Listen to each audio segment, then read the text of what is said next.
Le journal avec Chérif Dia. Tout d'abord, cette actualité, les avocats de la veuve de Mamadou Moustapha Ba dénoncent la sortie irresponsable du porte-parole du gouvernement, Moustapha Ndiaye Sarré. Moustapha Ndiaye Sarré qui a déclaré ce week-end que l'ancien ministre des Finances Macky Sall a été tué dans des circonstances troubles.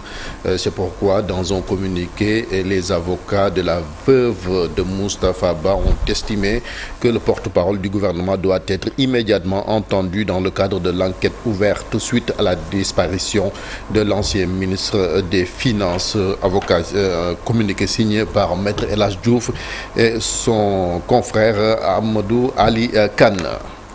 Alors, toujours dans l'actualité, levée ou non de l'immunité parlementaire de Moustapha Diop, les députés en plénière demain vendredi. À 15h exactement, donc à l'Assemblée nationale, pour rappel, le député maire de Louga, Moustapha Diop, a été déjà auditionné par la commission ad hoc chargée d'examiner la demande de levée de son immunité parlementaire, une demande formulée par le ministre de la Justice qui fait suite à une affaire présumée de détournement de deniers publics dans laquelle le député maire de Louga est cité.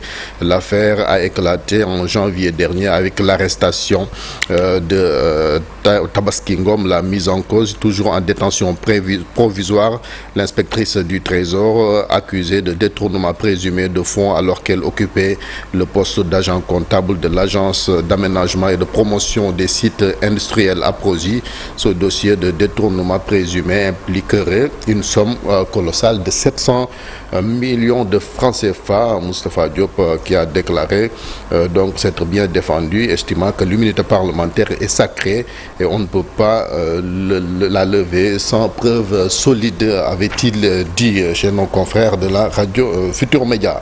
On reste à l'Assemblée nationale où les députés sont convoqués mardi prochain pour l'adoption de la loi d'interprétation. Oui, ce sera à 10h exactement. L'ordre du jour défini porte sur l'examen de la proposition de loi numéro 5/2025 relative à l'interprétation de la loi d'amnistie 2024-9 du 13 mars 2024. Pour rappel, cette proposition de loi interprétative a été déposée par le député Pastef Amadou Ba, membre du groupe parlementaire de la majorité dans le milieu carcéral. Avec cette information de nos confrères de l'Observateur, de Tahirou Sarr, l'homme d'affaires qui a donc été arrêté en même temps que Farba Ngom, a été transféré à la prison du Cap Manuel. L'homme d'affaires est accusé d'escroquerie sur des deniers publics, blanchiment de capitaux dans une affaire révélée par la cellule nationale de traitement des informations financières Saint-If. Et le journaliste Baba Aïdara en garde à vue, Chérif. Oui, il a été interpellé hier par la police de Saint-Louis pour avoir, selon ses explications, demandé à ses employés d'une boulangerie de vendre le format du pain de 115 grammes à 100 francs CFA.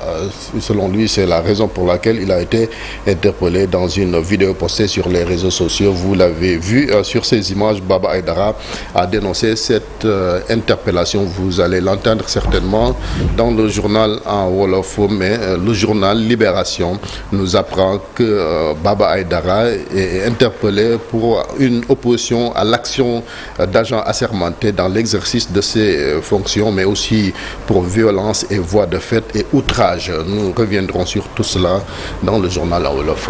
Ce sera dans la seconde partie. Conseil des ministres, le président de la République ordonne la relance des chantiers publics inachevés. Oui, lors de sa communication, Bassirou Diomaye Faye s'est d'abord appesanti sur la relance des chantiers publics inachevés. Selon lui, trop de projets restent en suspens dans des secteurs pleins comme l'éducation, la santé, l'énergie, les routes et les sports. Ainsi, le chef de l'État a demandé au Premier ministre de recenser tous les chantiers inachevés et de proposer des solutions de relance dans le respect des règles de transparence et d'efficacité, selon toujours le communiqué du Conseil des ministres. Par ailleurs, le président de la République veut que le point soit fait concernant les programmes phares comme le PUDC, Promoville, Puma, pour renforcer leur impact sur les territoires.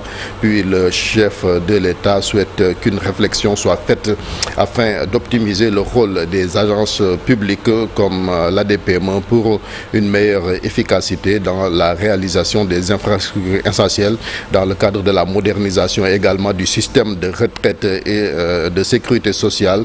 Le président de la République a insisté sur la nécessité d'examiner les possibilités de revalorisation des pensions de retraite les plus faibles. Et puis on va à Touba avec cette polémique, l'agression du président des mareyeurs de Mbacké. Leurs collègues ont organisé hier un sitting pour dénoncer cette agression. Près de 30 cas d'agression recensés concernant également des mareyeurs. L'association des mareyeurs de Touba exige que la lumière soit faite. Nous écoutons Modou Bakra Diop au micro de Papa Balla Gueye. Après l'agression du président des mareyeurs de Mbacké, Modou Bakara Diop, l'association des mareyeurs de Touba et Mbacké, comme un seul homme, dénonce l'insécurité dans laquelle ils vivent dans l'exercice de leurs activités. Modou Cissé, président des mareyeurs, s'insurge contre cet acte jugé de trop.